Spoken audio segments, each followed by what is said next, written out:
समय की सही कीमत। एक छोटे से गांव में जहां सूरज की पहली किरणें खेतों पर सोने की तरह बिखरती थीं और हवा में मिट्टी की ताज़ी महक घुली रहती थी, वहां एक लड़का रहता था जिसका नाम आकाश था। आकाश देखने में तो बड़ा होशियार था, पर उसे समय की कोई परवाह नहीं थी। वो अक्सर अपना सारा समय दोस्तों के साथ गप्पे मारने, खेतों के किनारे बैठकर आसमान देखने या फिर यूं ही खाली बैठे रहने में गंवा देता था।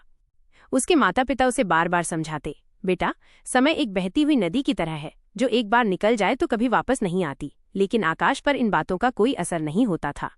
गांव में हर साल एक बड़ा मेला लगता था। ये मेला साल भर का सबसे बड़ा त्योहार होता था, जिसमें रंग बिरंगी दुकानें, झूले और तरह तरह के खिलौने आते थे। इस साल भी मेला लगने वाला था और आकाश का मन भी मेले में जाने को कर रहा था। उसने अपनी माँ से कहा, माँ, मुझे भी मेला जाना है, मुझे कुछ पैसे दे दो। माँ ने कहा, बेटा, पैसे तो हमारे पास भी कम है, लेकिन अगर तुम कल सुबह जल्दी उठकर मेरे साथ खेतों में काम करोगे तो मैं तुम्हें मेले के लिए पैसे दे दूंगी। आकाश ने झट से हाँ कर दी। उसने रात में सपने देखे कि वो मेले में जा रहा है और तरह तरह की चीजें खरीद रहा है। लेकिन अगली सुबह जब उसकी माँ उसे जगाने आई तो वो गहरी नींद में सो रहा था। माँ ने उसे कई बार आवाज दी, पर वो नहीं उठा। जब तक आकाश उठा, सूरज सिर पर आ चुका था और माँ अकेले ही खेतों में काम खत्म कर चुकी थी। माँ ने दुखी होकर कहा, बेटा, तुमने अपना वादा तोड़ दिया, तुम समय पर नहीं उठे, इसलिए मैं तुम्हें पैसे नहीं दे सकती। आकाश का मन बहुत उदास हो गया, पर उसे पता था कि गलती उसी की थी। उसी दिन उसका दोस्त रोहन भी मेला देखने गया। रोहन भी गरीब परिवार से था, पर वो बहुत मेहनती और समय का पाबंद था। उसने सुबह जल्दी उठकर अपने पिताजी के साथ खेत में काम किया और काम खत्म होने के बाद उन्हें मेले के लिए पैसे मिले। रोहन ने मेले में जाकर अपने छोटे भाई के लिए एक सुंदर गुड़िया और कुछ मिठाइयाँ खरीदी। जब रोहन शाम को वापस आया तो आकाश ने उससे पूछा, अरे रोहन, क्या तुम मेला गए थे? रोहन ने खुशी से बताया, हाँ आकाश, मेला बहुत अच्छा था। मैंने अपनी मेहनत से कमाए हुए पैसों से ये गुड़िया और मिठाइयाँ खरीदी। रोहन की बात सुनकर आकाश को अपनी गलती का एहसास हुआ। उसने सोचा, अगर मैं भी समय पर उठ जाता तो आज मैं भी मेला देख पाता। ये एहसास उसके दिल में एक चुभन की तरह महसूस हुआ।